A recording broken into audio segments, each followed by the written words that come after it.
ఏం చూసుకొని ఈరోజు మనం ఏదో అందమో డబ్బో మరొకటో చూసుకొని నాకంటే మించినటువంటి పేరు కలిగిన వ్యక్తి లేరు అంటూ స్త్రీలు అలాగే ఉన్నారు, పురుషులు కూడానండి. స్త్రీల గురించి రాసుంది కాబట్టి ఆ మాటలు ఎక్కువ ధ్యానిస్తున్నాం కానండి, పురుషులు కూడా ఈ రకంగానే తయారై ఎంతమంది వారి జీవితాలు కోల్పోతున్నారు. ఏముందండి మన జీవితంలో ఏమంత అందం? నీ శరీరం ఏం ముడతలు పడదా? నీ శరీరం ఆ యొక్క యవన ప్రాయం అంతా వెళ్ళిపోదా? ముసలోళం అయిపోవా? శక్తి ఉడిగిపోదా? అందవిహీనం అవ్వమండి. కొన్నిసార్లు యూట్యూబ్లో చూపిస్తుంటారు, ఒకప్పుడు బ్రహ్మాండమైనటువంటి సినిమా తార ఎంత అందంగా ఉందో చూడండి, ఆమె ఈ జబ్బు చేసి ఇలాగ అయిపోయిందని పక్కన ఇంకో ఫోటో, 2 ఫోటోలు అటోటి ఆశ్చర్యంగా ఉంటుంది. ఏముంది అక్కడ?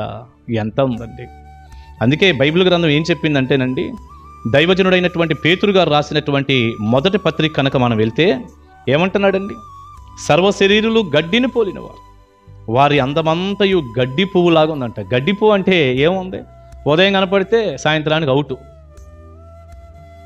ఒక 24 గంటల్లో కనపడకుండా పోతుంది, అలాగే మొలిచి ఇలా పోతుంది. గడ్డి పువ్వు అంటే అంత చిన్నది, సాధారణమైంది కదా. గడ్డి ఎండును దాని పువ్వును రాలును అన్నాడు. గడ్డి పోయింది, పువ్వు పోయింది, మొత్తం గడ్డి పువ్వు లాంటి ఆ జీవితం చూసారా ఏమైపోయిందో? వారి అందమంతయు ఇలా ఉందంట. అట్లా కనపడి ఎట్లా పోయింది? ఎంత గొప్ప సెలబ్రిటీ ఏమైపోయింది? ఏం ఉపయోగం? ఇక్కడ ఒక మాట అన్నాడు, ప్రభు వాక్యము ఎల్లప్పుడూ నిలుచు.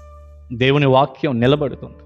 నువ్వు దేవుని వాక్యానుసారంగా జీవిస్తే నువ్వు ఎంత దీవించబడతావో. అందుకేగా మనం చదువుతున్నాం, యెహోవా యందు భయభక్తులు కలిగిన స్త్రీ కొనియాడబడుతుందని.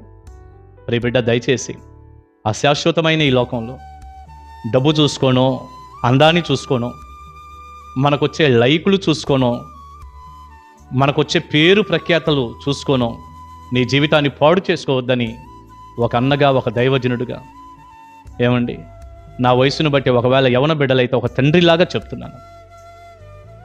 వద్దండి. పాపం వల్ల వచ్చే జీతం మరణం. అందం శాశ్వతం కాదు, జీవితం శాశ్వతం కాదు.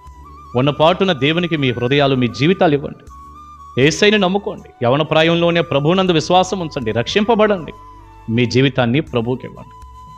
దేవుడు మిమ్మల్ని ఎంత దీవిస్తాడో, ఎంత వాడుకుంటాడు.